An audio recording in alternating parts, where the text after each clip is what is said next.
观众朋友，今日讲好无？欢迎收看福起来，我阿面头刘浩明。喺前咱们疫情喺过去的时间，我哋从我哋呢中央疫情流行中心喺每日下午2点嘅时间，我拍一个记者会。各位观众朋友，你有发现到冇？嘅记者会嘅画面地部右下角嗬，我有啲寫強嘅地部有一啲人會睇嘅避暑白腳。其實我哋太陽嘅地講，而係一啲數語人，好數語人嘅意思就講，而係用一個我哋咧數語嘅方式去幫我哋咧睇唔到嘅朋友提供，我哋咧今年咧流行疫情中心。以上我傳達某個東西，我哋今日有上頭來賓咯，都係有一啲我哋咧數語翻譯技師施正這位文正林來到嚟現場。我想同人哋分享，我都講，都係做一啲數語人，佢要有某個資格，有某個才能，同時，而且讀到按照情形地步，而係某個東西係中意影響佢成為同時，係讓佢解決問題。我哋馬上歡迎我哋今日來賓正林來到現場，正林好。大家好，我係文正林。歡迎大家聽我講下用數來講法。正林，我想問一下吼，因為我哋講過到嗰塊事情啦，因為常常會感覺到講，今日要學數語嘅人，喺本地都即個談唔到嘅人，嗰時嗱我學手語嘛吼，可是你即個又唔會感覺到唔係講談唔到嘅呀？當初呢，我想要學手語。那時候之前，像很多人在學手語的，其實都是從表演開始。哦，是。從手語歌，像以前最早有五燈獎，對，有手語歌的比賽，對。然後從學手語歌開始，然後慢慢的接觸到聽障，就是聾人這個族群，然後才發現說，其實手語它不只是表演而已，它有更深的一個文化，然後它是個語言，所以它有它的文法，有它的邏輯。然後就踏到另外一條路。我自己一開始也是學手語歌，然後後來接觸到聽障的朋友、聾人的朋友，然後就在念大學的時候有同學是聽障，然後知道了這個族群之後，我覺得手語這個東西真的是，它是一個溝通，它是一個語言，而且它可以幫助到這群人，它可以跟外界去獲取到外界的資訊。咱嚟講啊，如果想到講，其實我哋以前喺太學有到嗰度社團，譬如講我哋可以照顧嗰度專門做我哋社會服務嘅社團啊，如果真係會有我哋講手語歌，還有我哋有啲宗教嘅團體，常常會搞手語歌。可是其實我都發覺到講，你到底係表演，真係喺度表演，還是講真係有在學，也要真實的內容啦，因為我其實我發現講，你跳岸講是到底係跳舞重要，係到底係跳舞，還是真實的我講真實有講到嘅意思冇咯，還是講因為呢度愛跳舞好看嘅個意思嘅冇傳達到。但是嗰時候咱哋講嘅時間，都表示講以前嘛係因為從對於手語歌開始，讓行業嗰時候其實等於講，真實手語歌會開啟你對手語的一扇窗嘛，就我覺得這個有互相在影響。那開啟手語的一扇窗，我相信很多人都是從手語歌開始進入到這一個領域。對，那一開始手語歌它就是一個表演，就像剛主持人講的，它可能就是為了美化。那我的肢體動作，我有一些可能會簡略掉的東西，而且它照着歌詞去比，因為很多手語歌，它歌詞是抽象的，手語表達不出來那個意思，所以它只能按照字去比。那很多聾人看我們在表演手語歌，其實他真的看不懂。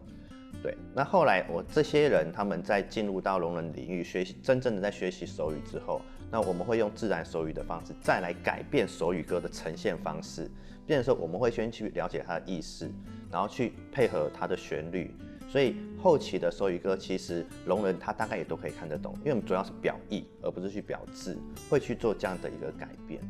嗰時候變成都其實手語歌有部分也即係要慢慢嚟改進啦，因為但是問題後，我聽嘅問題都講，可能當初一開始係因為手語歌嘅關係，可是你看國外是國外啊，就頭都講啊，其實國外它只是點樣講啊？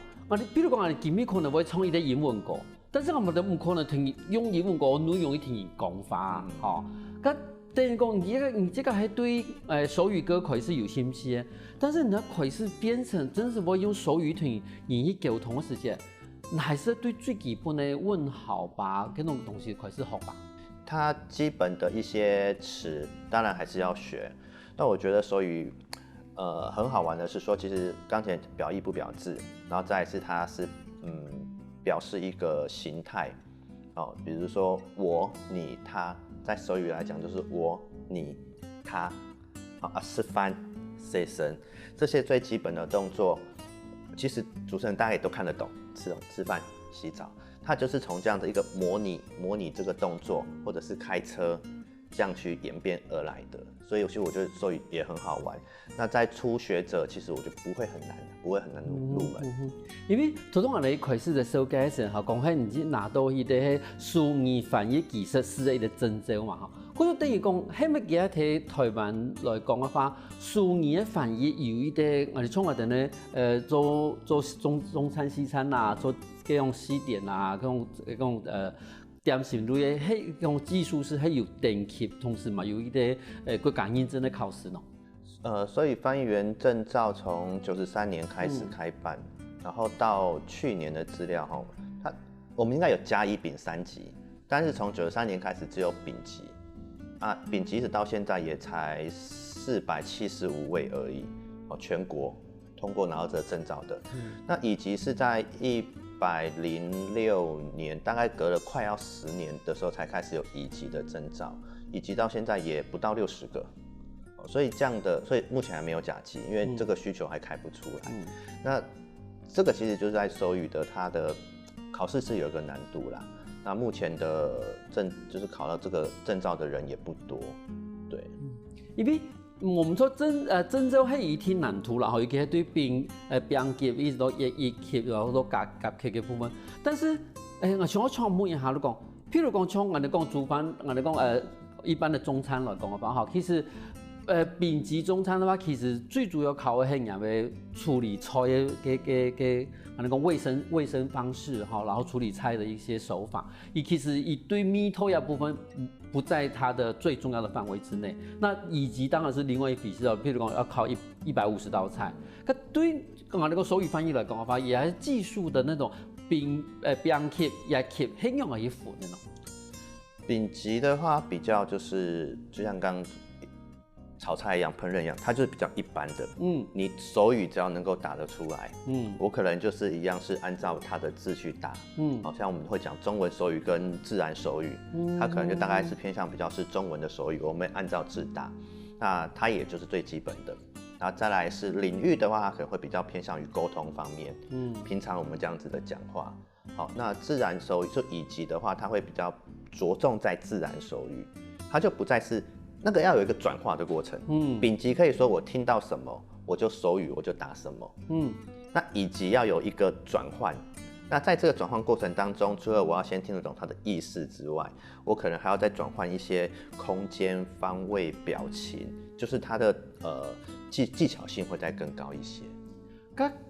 譬如講我哋做考丙級嘅中餐嘅時間啦，我是一從事幾多年。反正我嘅考試場地有一多誒，你可以考一多嘛。咁像我人的考試法，1對1嗎？因為你答的時間嘛也在同看哦。我們在考試的時候是用錄影的方式，會有評審委員在現場做評分，然後會有2段，大概就是國語翻手語，手語翻國語這樣子，然後會有一個，比如說像是。手語翻國語好了，會由聾人先錄好他的手語影片，然後他會在電視螢幕上面播出來，我就要看着他的手語，我就要開始講中文。那換到另外一場，就是會聽，一樣會放那個他們講的一個大概8到10分鐘左右，然後我就要開始聽，我就在那邊開始打我的手語。對，那至於這個內容的話，就是剛剛講丙級，大概就是比較平常的溝通，那以及會再有一些主題，會有個主題性。就因為頭先一直有強調講，講的自然手語同一啲文字手語，用部分是差別是差喺哪裡？文字手語的話就照字打，自然手語它會有，主要是聾人他們的對話當中，比如說像機車2個字好了，如果是文字手語照字打的話，它會打機車。這是輪胎，就這2個字給我打機車。那自然手語其實它就只是模擬我騎機車的動作，這就是機車。好，所以如果说是聋人，他看到机车2个字的话，他不了解这东西是什么，他就什么叫做机器的车子。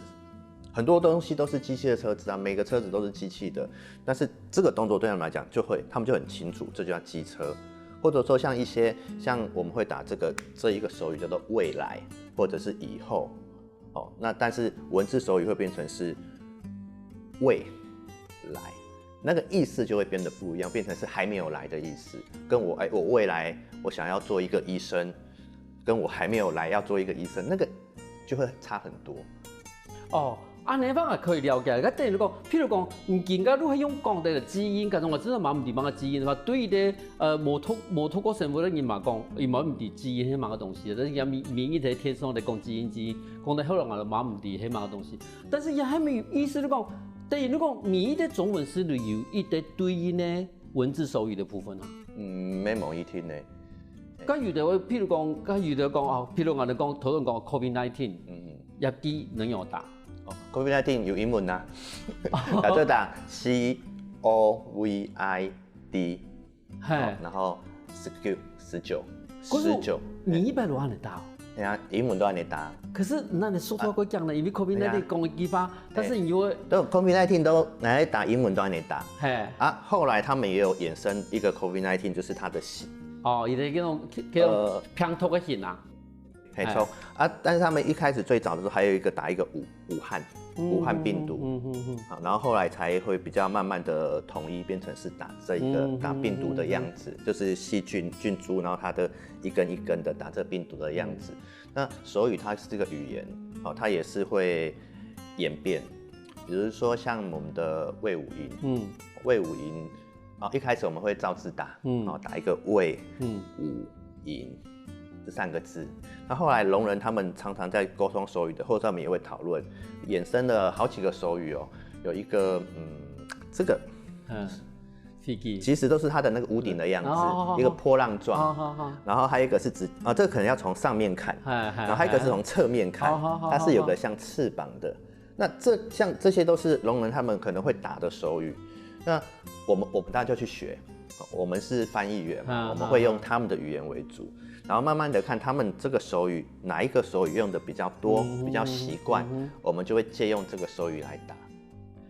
观众朋友，我发现了讲，其实我哋咧手语真是冇简单，因为伊唔单止係伊每個固體呢，伊的語言嘅形式，如果聽到你這個講嘅內容，同時其實大部分人係用嘅方法來比，我又冇用嘅一種比法。我就休息一下，我哋下我哋外嗰度先睇故事。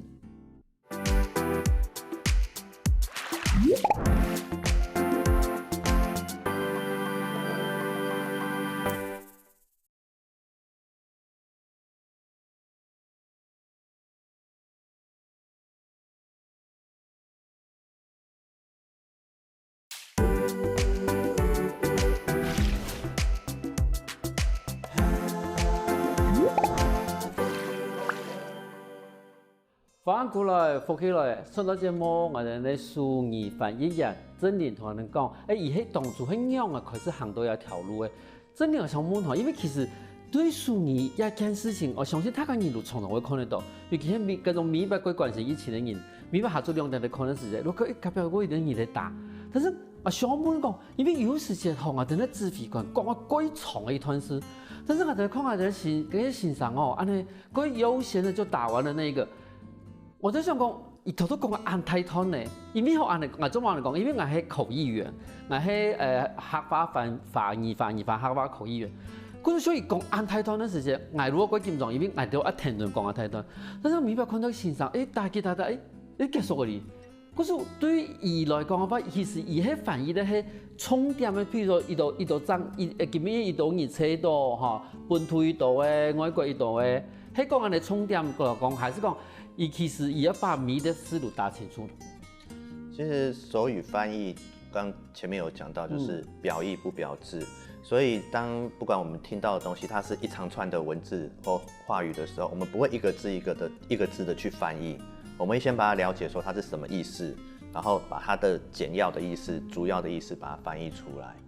對，比如说像隔离2个字，我们不会打隔离，我们就只会打一个动作而已。所以相对来讲，今天比如说指挥官他讲的很长串的时候，我的手语可能就只有简单的2、3个手语而已。你把你重点讲到就错啦。咁天氣問題嚟講，因為我哋常常我遇到講我哋冇共享國家嘅朋友，譬如講我哋嗰度有印尼啦、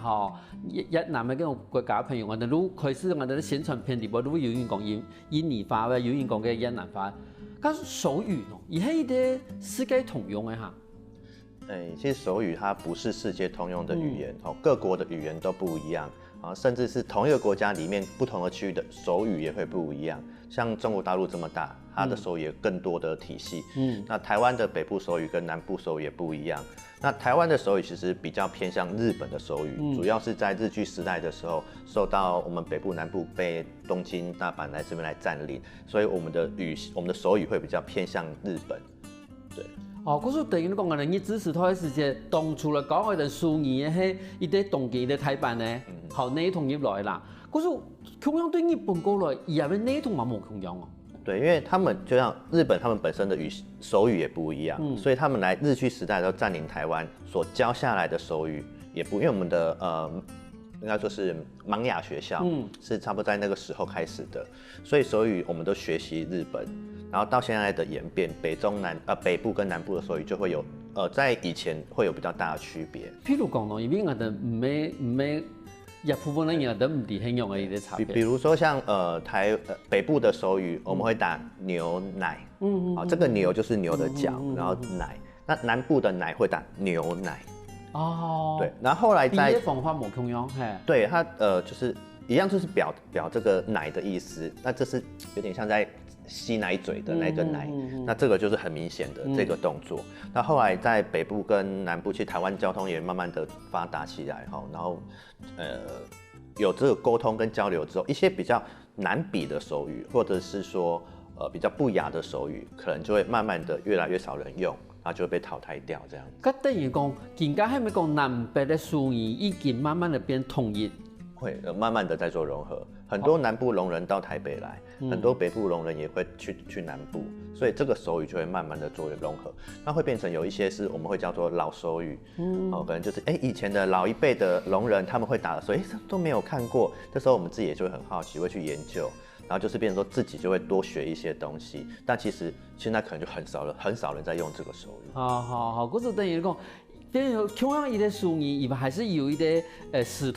時代改變嘅嗰種過程。可能如果老一批人以前學嘅嗰種數語嘅打法，同而家新嘅打法冇同樣。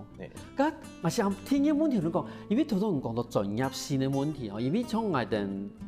哋譬如講，口譯員，我係客華口譯員嘛。其實一般的口譯還好，但是我哋有時就會去，譬如講最重要係發音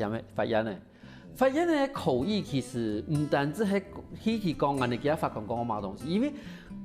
我哋的法律用字有些東西是很精準的，也係代表乜個意思。好，可是我哋從一部分的口譯人的話，一聽到書過法律的基本的訓練，希望講唔知個上個同嗰種文字上嘅可能完全冇共用。佢從人書譯人咯，有安尼，譬如講醫療上面啦、法律上面啦，有特別愛書訓冇？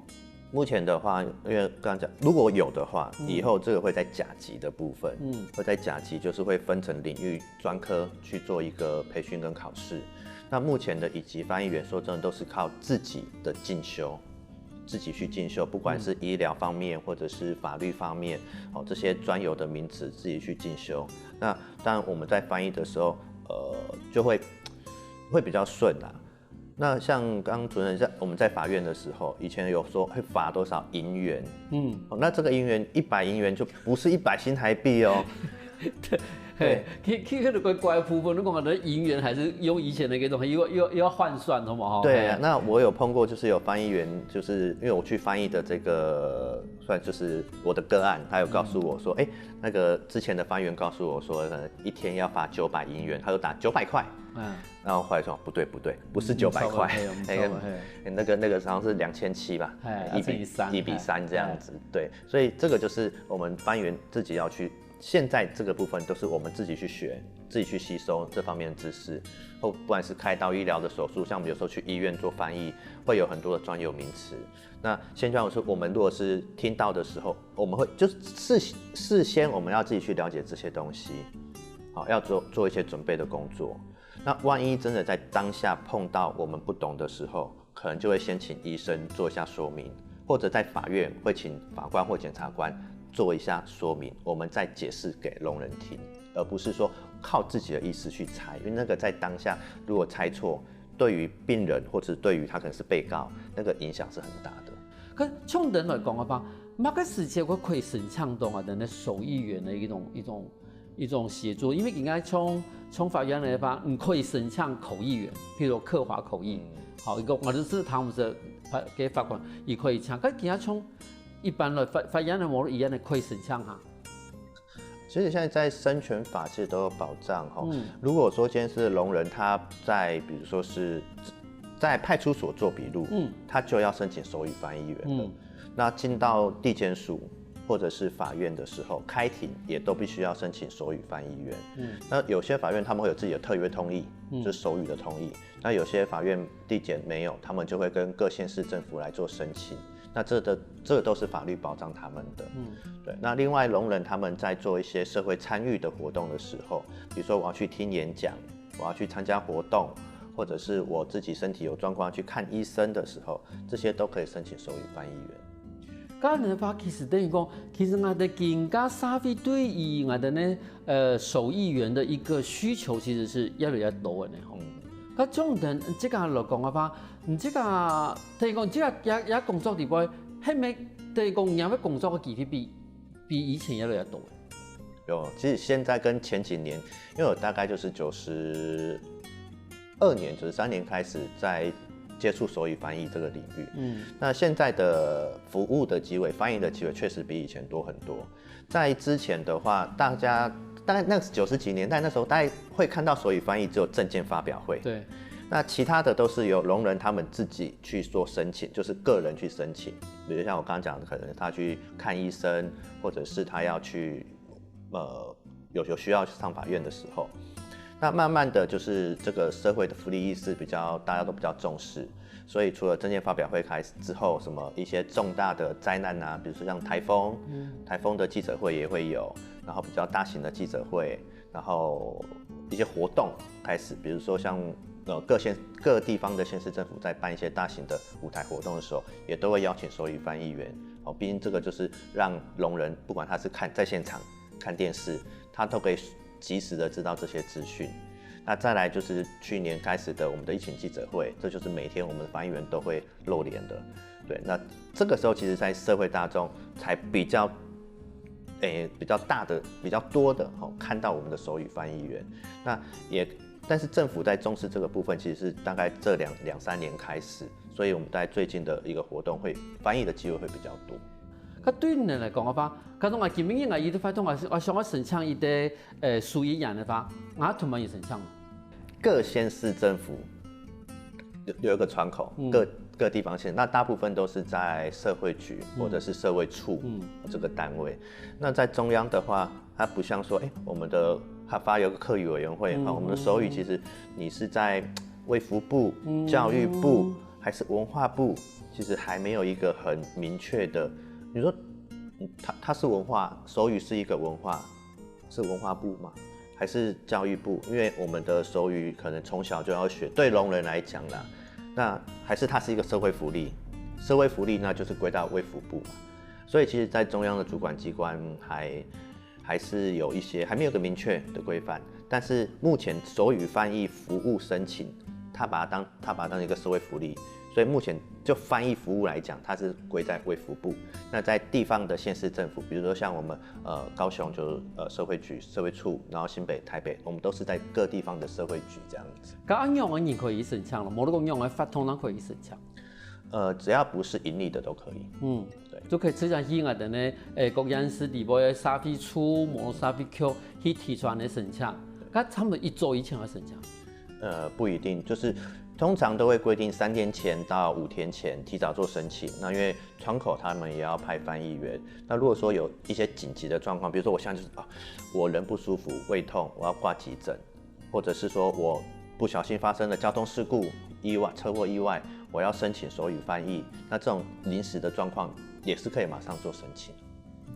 嗰度聽到社會嘅進步，我哋對嗰度人咧，嗰種權利嘛越來越重視，嗰度書語翻譯也要需求也來越多。休息一下喎，等下我哋咪嗰度講精彩故事。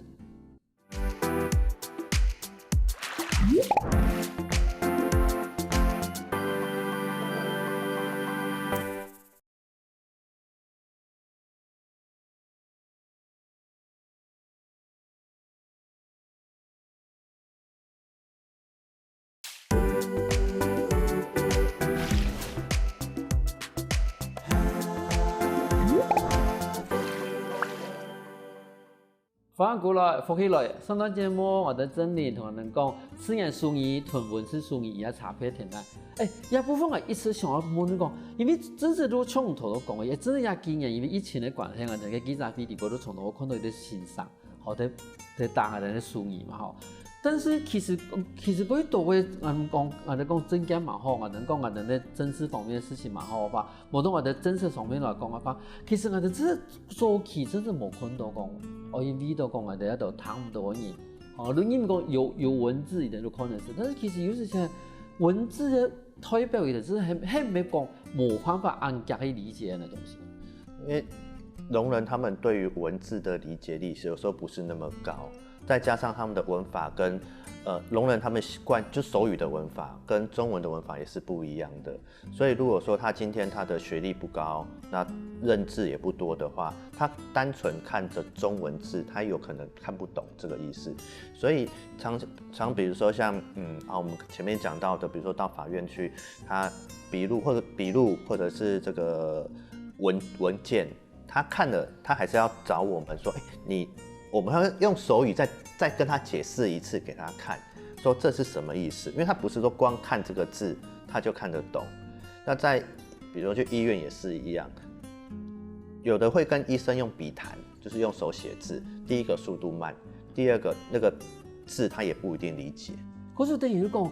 變成講我因為講我哋要字幕呀，有啲可能是其實不盡然的哈。等於講文字上面還是愛團的去解釋個有文字上面係寫嘛嘅東西。因為我同真理認識其實係喺我哋睇6對300嘅經驗太費嘅時間，其實我係等於我哋咧口語翻譯同我哋咧把我哋咧客話翻譯成我哋翻譯，但是真理如做我哋咧手語嘅工作，其實我都發現到講其實。當初我前係咪以為講唔知個會談嘅是客話，談嘅是客話，但是就算我哋嘅口語一樣啊，因為我係南西人嘛嗬，我嘛差唔多能可以翻譯成南四縣，跟住比較精準嘅話，去了我都真係冇辦法嘅，好，去了冇辦法就算了，像有啲你嗰種譬如講有啲人真係有誠意，而愛去把幾篇文章去全部講客話，但是要講嘅。沒按真考試嘅，其實很難用咯。像我之前在翻這個台北譯名記的翻譯的時候，每一堂他發，然後翻譯成手語這樣子。那當然，像市長很有誠意，他的這個致辭稿整篇都是他用客家話講，用他發了稿。那好幾年了哈，聽一年他的客家話真的，對我們來講是一個挑戰。那我只能去抓他幾個比較，他可以出來嘛意思，然後再加上他的上下文，我就盡量去做翻譯。那真的，就像有時候翻譯聽不懂的時候，我們就沒辦法了。哦，對。那這幾年就是他他的客家話，那個他真的給我越來越好，這樣子，現在整篇都可以了。對。然後像翻譯的時候，像我們之前的記者會，那個政見發表會。有一些選區的議員會在台上唱歌、念經的，那我們的翻譯員也是一樣。如果說我們聽得懂，就會照翻；有時候聽不懂，就只會用手語。我們會說現在，那他是在，比如說是說這個原住民語，好，那因為我聽不懂，那所以我們就會在那邊等待。好，那如果說，比如有的就是念經文的，那我們會用手語去解釋說現在發生了什麼情形。对，那我是什么状况？比如说很吵，我听不到，或者说，喇叭的声音太小声，或者说他在讲其他的语言，对，那我们就会站在那边。那虽然没有翻译，但是还是会让聋人知道现在是发生什么状况。你等于讲最佳的方法去屯啊，等咧他们多朋友都讲，今日都在发生什么事情？好，除了内容以外，嗰种内容很能他们譬如讲，伊讲嘅一啲他们的一种语言哈，英文冇你讲冇咁样嘅强调嘅学法，但是你还是会嗰城市同我哋啲朋友都講，而家你講嘅就他們嘅東西，嗰種我見下都冇翻譯，嚇冇得講而家你創國嘅，係我聽我哋啦，而呢件事情天生要講，其實一路大一路講他在唱歌，然後一路冇在做一件事情，那麼按你馬上創啊，因為我冇想到聽到要比下，係冇，因為其實唔會面臨到嘅嗰種情形幾多嘛，像你這個蠻有。譬如講，你即個喺工作嘅過程地方，有你這個影響幾層嘅一個工作嘅經驗嗎？比如說，就數字來說，大陸那邊的6、7、8、9的9，他們是打這個9，然後我們台灣的9是打這個9，對，它是演變的，或者說他們的習慣不一樣。那這個9可以理解說，因為阿拉伯數這9就是這樣寫，就是那個形狀啊，這個9的形狀。那我們台灣的9是這個9。當初是說這是5，算盤的上面的那一顆代表5，然後加1，這個就是5、6、7、8、9，所以這個就是5加4就是9。5加4，你等於說算盤的形的啦。對，就像算盤的這個樣子。那我們的10是這樣子，這個10跟大陸的9就很像，方向不一樣。好，那我們的10是怎麼啦？我們是1、2、3。然後10、20、30，就把它彎下來，就是變成是10。所以像這個東西，你說為什麼是怎麼不一樣？比如說像我們的男生女生，我們是用男生、女生。那國外的他們的男生女生可能會有的用鬍子，那有的會用裙子，代表男生女生，就是各個地方的風俗比較不一樣。但是除了講我哋英語上是嗰種算法冇強化法，一般來講我哋用語義的手語的話，中國的聾人應該太有可能是吧？應該講用語義來講的話，不只是中國，就是我們自己也覺得很有趣的是，剛前面有講，我們全世界的各國手語都不一樣。譬如說，可是隻眼睛啊，對，可是聾人跟聾人他們之間的比手畫腳還是可以溝通，他們就是有他們的一個他們或者說他們的文化、他們的習慣。那我可能打一個手語，這手語在台灣跟在美國是不同的意思。可是美國聾人跟聾人、台灣聾人碰面的時候，他們還是可以有辦法溝通，就像比手畫腳這樣子。那雖然說不一定都是一致性的，也因為這樣子啊，所以其實現在我們常講說體育不分國界啦，所以目前有比較一致性的是有一個國際手語，但所謂的這個國際手語也只是各個國家因為在參加國際型的一些運動賽事的時候，他們自己會有一套他們自己的手語。那當初我們台灣在舉辦2009年聽障奧運的時候，台灣這邊有很多人也在學這個國際手語，但這國際手語它並不適用在台灣，因為它就只是適用在體育賽事這一個領域這樣。你比如講，等於你把可能太有睇嘅比賽地步，會用到嘅法式，好，你比出一個他跟人共用嘅一個手勢啦，哈，然後變成了國際手語。嗰段時間，你即個有去參加嘛個訓練，譬如講，比如因為你一開始雖然講係我哋講手語歌嘛，然後也接觸到一些手語，咁問題係你真係要用喺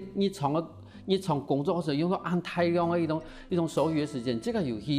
譬如講去上課啊、培訓啊那種。有，就是像我們就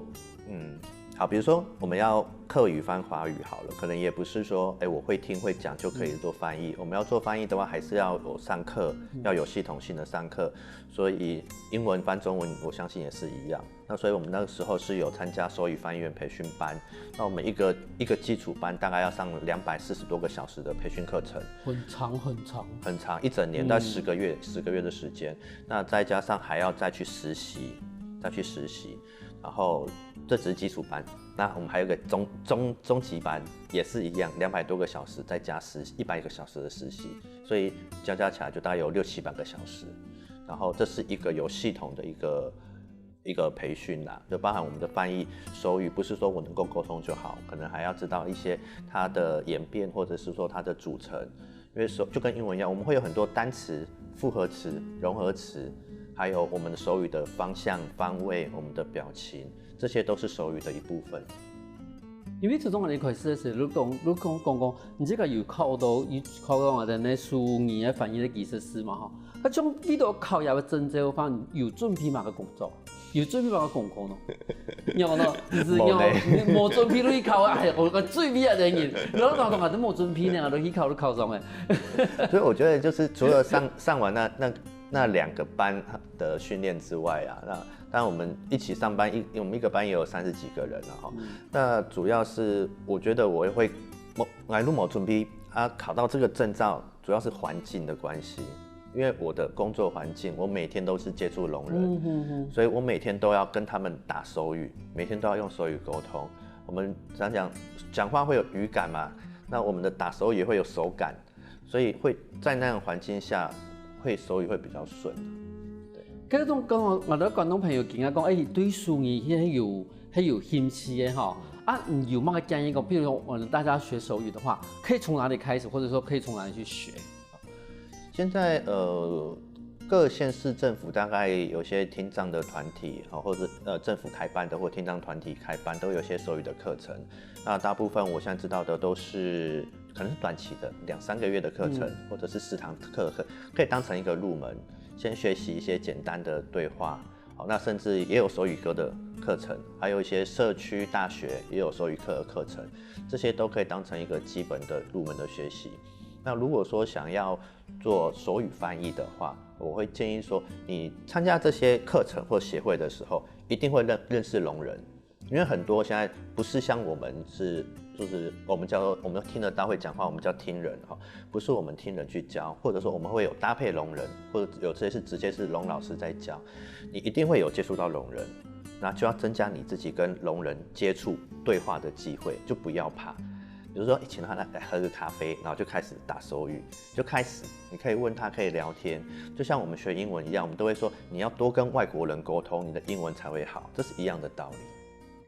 其實唔講唔會講用嘅法式，同時唔講唔會手語嘛，其實所有都係一個工具啦嚇，最主要係我哋有一個想要關心朋友，同時聽書朋友嘅一個分享。經過感謝我哋真理來到現場分享安島手語嘅故事。謝謝主持人，謝謝大家。休息下哦，等聽下你時間來傾下運通哦。